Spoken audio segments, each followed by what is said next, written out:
Hello, I'm Richard Gisbert, and you're at The Listening Post. This week, Zimbabwe. Politicians sharing power. The media are still out in the cold. Broadcasting from Meaton, South Africa. Colombia. The story of two journalists and the government that worked against them. The end of the U.S. combat mission in Iraq? Not so fast, says the Associated Press. And a mashed up, chopped up, viral. Our web video of the week. This week we're focusing on a country that tends to attract headlines for the wrong reasons, Zimbabwe. 2 years ago this month, longtime President Robert Mugabe and opposition leader Morgan Tsvangirai agreed to share power. It seemed to be the only way to end the violence that followed disputed elections. A big part of that coalition deal was to be a revamping of the Zimbabwean media, a loosening of the government's control. That hasn't happened. The Information Ministry and all state-owned media remain in the hands of Mugabe's party, ZANU-PF. Almost all broadcast media are still controlled by the state. And until June of this year, there was not one independently owned daily newspaper in the country. We spoke with leading journalists in Zimbabwe about the media scene there. Despite our best efforts, the Information Ministry and the state broadcaster remained off limits to us. Our starting point this week is Zimbabwe, the coalition government, and the broken promise of a free media.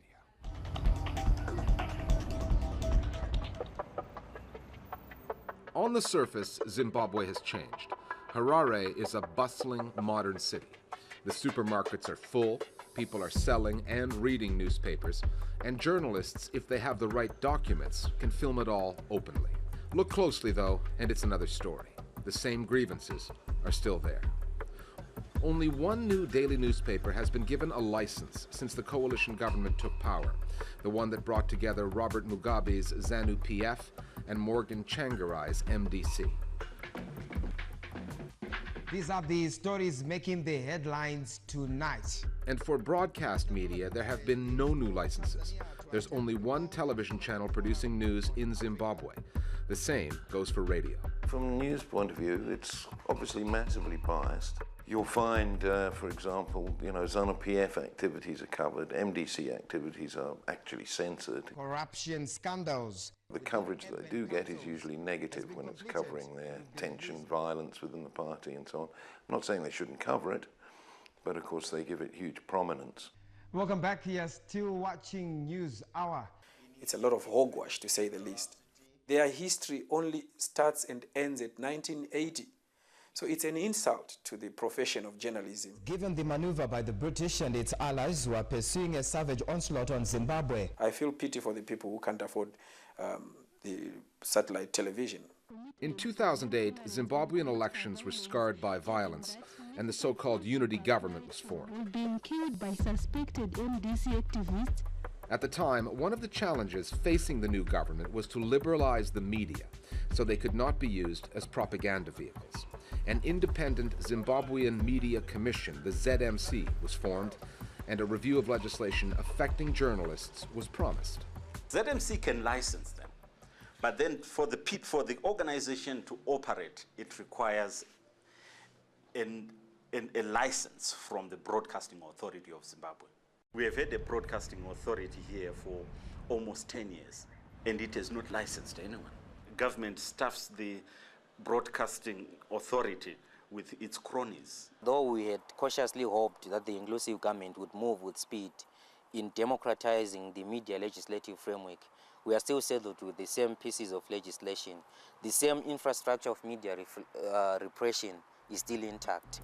The Information Ministry controls all state media. The minister in charge is Webster Shamu of Mugabe's ZANU-PF. The new government had been functioning for just over a year when Shamu declared things weren't changing after all. He said that the new media reforms were a giant step backwards, and he chose World Press Freedom Day to make that known.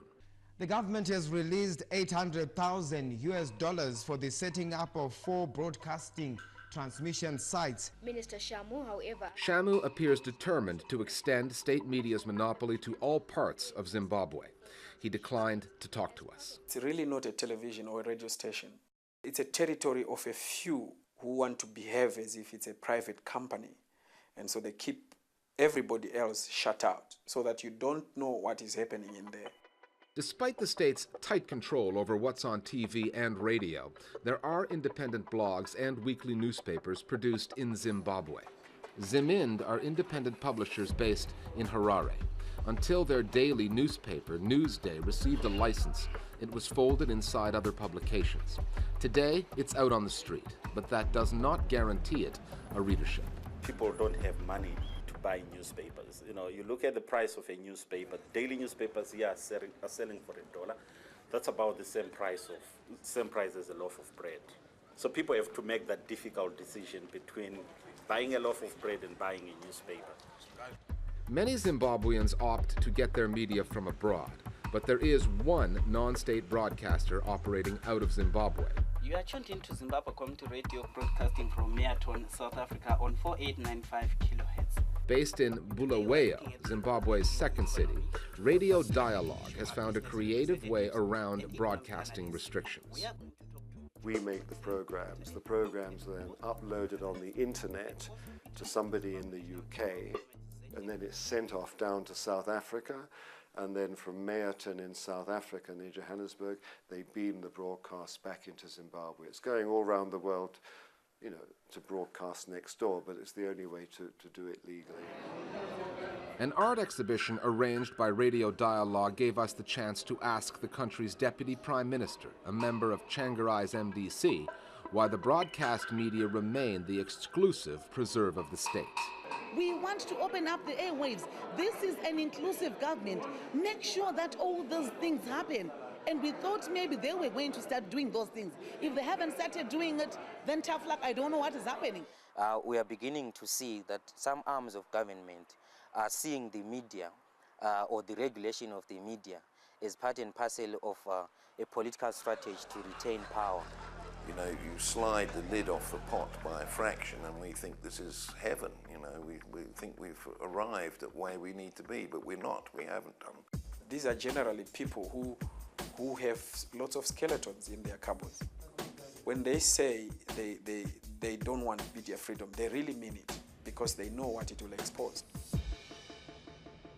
Our Global Village Voices now on Zimbabwe and the media. The media landscape in Zimbabwe has changed very little since the formation of the inclusive government. The media remains polarized, with the privately owned media concentrating on Prime Minister Morgan Tsvangirai in his MDC, and the state-owned media on President Robert Mugabe in Zambia. As media workers, what we strive for, what we fight for, is an independent media which regulates itself. So we haven't seen any movement with regards to self-regulation of the media in Zimbabwe. The laws that were in existence since 2000 are still there. Your Access to Information and Protection of Privacy Act, they still exist, and those laws can be used against the press. Time now for Listening Post News Bites. A prominent Afghani journalist and news anchor has been found murdered in Kabul, stabbed to death outside his flat. Syed Hamid Nouri worked for the state network Radio Television Afghanistan. The former newspaper editor also served as the spokesman for Muhammad Yunus Kanuni, one of President Hamid Karzai's main opponents in the 2004 elections. President Karzai has said the Afghani police force should spare no effort in bringing the killers to justice, and there are reports that Karzai's ordered his interior minister, who oversees the police force, to handle the case personally. According to the media watchdog group Reporters Without Borders, at least 14 journalists have been murdered in Afghanistan since the Taliban were ousted in 2001.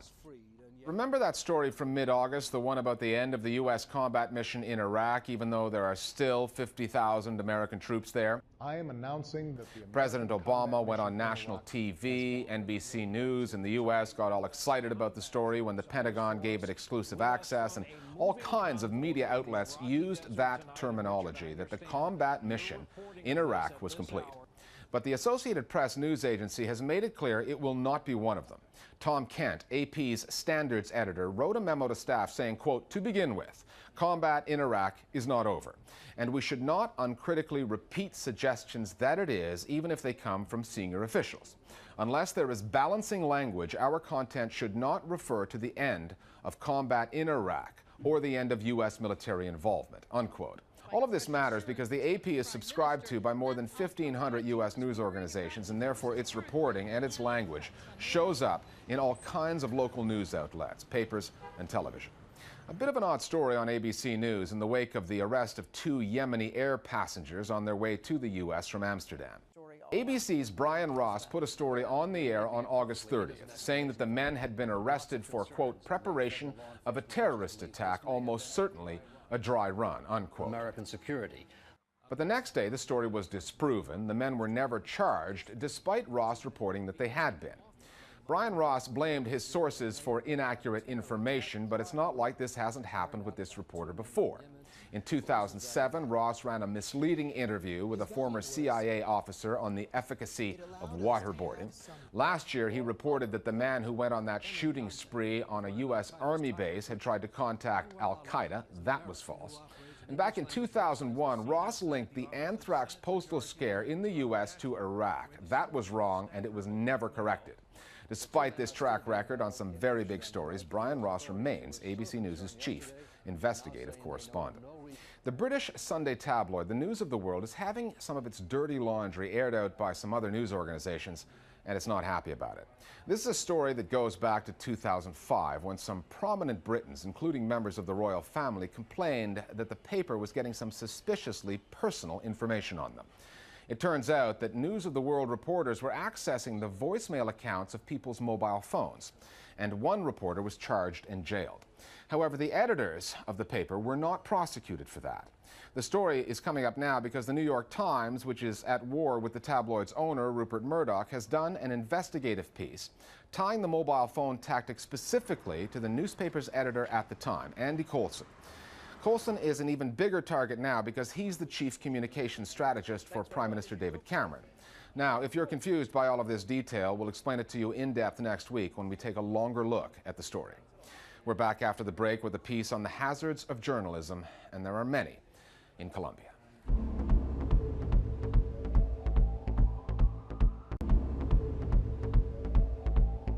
Welcome back. With the inauguration of Colombia's new president, Juan Manuel Santos, early last month, the controversial 8-year presidency of Álvaro Uribe came to an end. Uribe was a key U.S. ally, a right-wing presence on a continent that is leaning to the left, and the new president was a member of Uribe's cabinet. There's a big media story in Colombia. Between the drug trade and the right-wing paramilitaries and left-wing guerrillas who were 45 years into a civil war, Colombia is already a dangerous place to be a journalist. And one of the scandals of Uribe's presidency had to do with the secret police, known as the DAS, that the government's own lawyers say targeted reporters who were critical of the government. The 2 journalists that the DAS took a particular interest in were Holman Morris and Claudia Duque. The Listening Post's Pablo Navarrete now from Bogota on their stories and the likelihood of whether anything will change for the Colombian media under the new president. One works in television, the other in print. They both travel in bulletproof vehicles, 4x4s, which for certain Colombian journalists are necessary precautions, tools of the trade. I met Claudia on the 9th anniversary of her kidnapping. Since that time, she's been kidnapped again. She's had death threats. She has to have security all of the time, simply for being a journalist. Hola, mi niña, ¿cómo estás?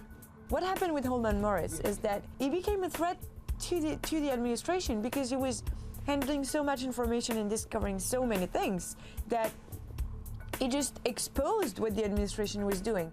Holman Morris produces a weekly program called Contravia, Spanish for Counterview, which airs on the smallest of Colombia's 3 public channels. The program has documented, amongst other things, ties between right-wing paramilitaries and the former president Álvaro Uribe's political allies.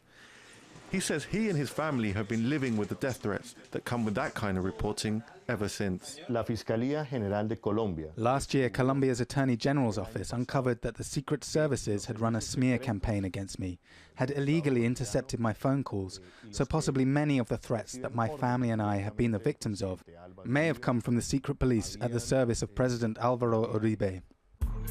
In February of 2009, Uribe accused Morris of being an accomplice of terrorism over his reporting of the FARC, Colombia's leftist guerrillas. Morris, who travels with bodyguards, says that although Uribe is no longer in office, he bears some of the responsibility for the climate Colombian journalists must work in today, a climate of fear. Colombia hoy es uno de los países. Today, Colombia is one of the most dangerous countries in the world to be a journalist.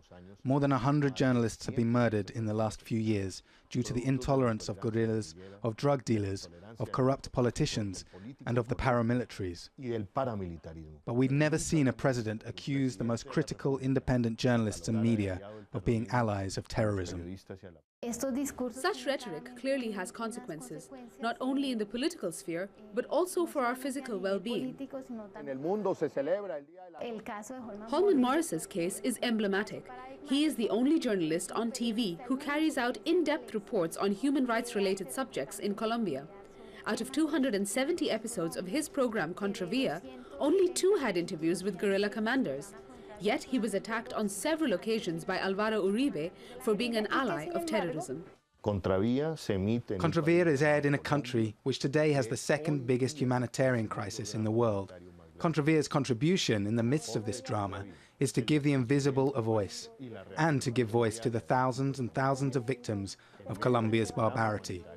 We're convinced that the best way to combat this barbarity is to tell it, denounce it, and show it.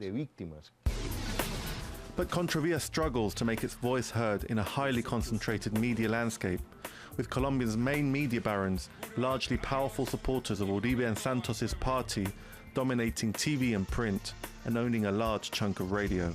The reality is where most people in Colombia get their news and get their information, they are very much controlled, and things like Contra Vía wouldn't be allowed in those spaces. They are given marginalised spaces. Claudia Duque's journalism has also been marginalised. Her own problems began back in 1999 when she started looking into the murder of a colleague, the journalist and satirist Jaime Garzón.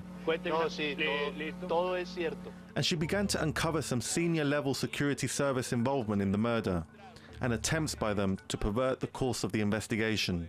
Duque has managed to get hold of secret DAS documents that show government plans to smear both domestic and international journalists.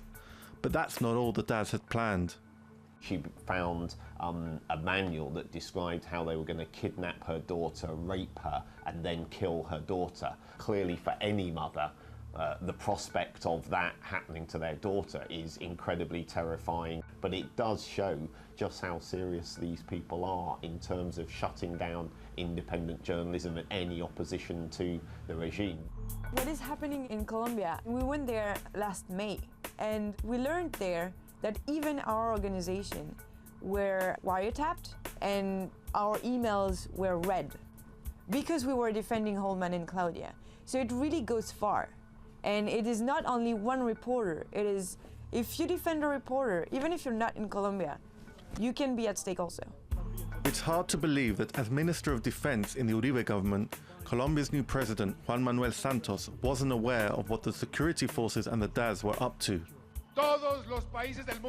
But how likely is it now that under his watch, this climate of fear for journalists in Colombia will change? I think here in Colombia there is now a police state, a highly restrictive regime in which we have much less room for maneuver than we used to.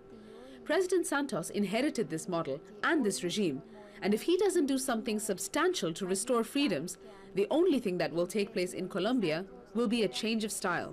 Santos has the relation to the media is very different because he was a reporter himself. The family is very much involved in medias.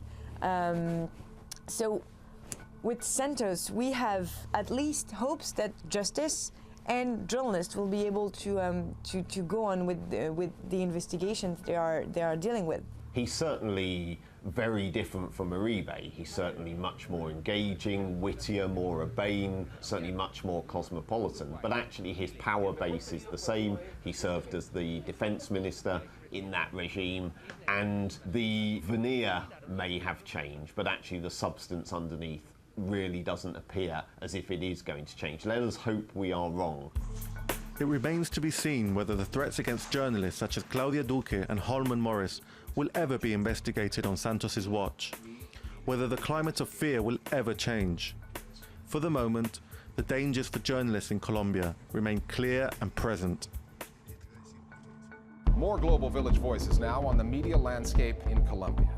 I see Colombian journalism slowly disappearing because of violence, because outlets for information are almost non-existent, and because the profession is not safe, doesn't pay well, and is becoming more and more about repeating press releases and less about what is really going on in the country. I think there's a lot of reason to be optimistic about the situation for journalists in Colombia. One interesting case is that of Holman Morris, who was originally denied a visa by the U.S. State Department to study a journalism fellowship at Harvard University.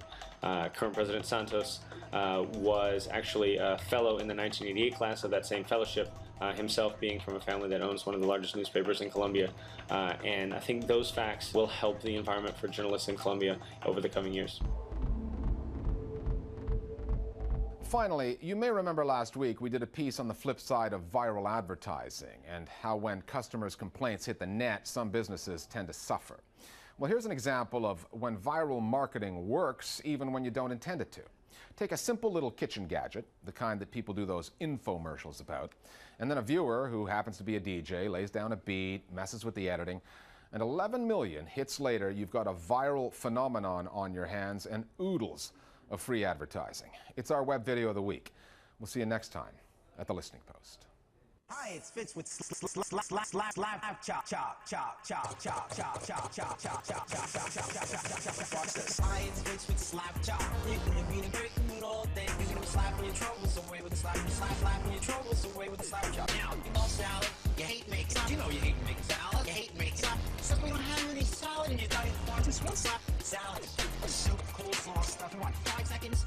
4 or 5 seconds, it's done. This thing, this tuna looks boring. Stop having a boring tuna. Stop having a boring life.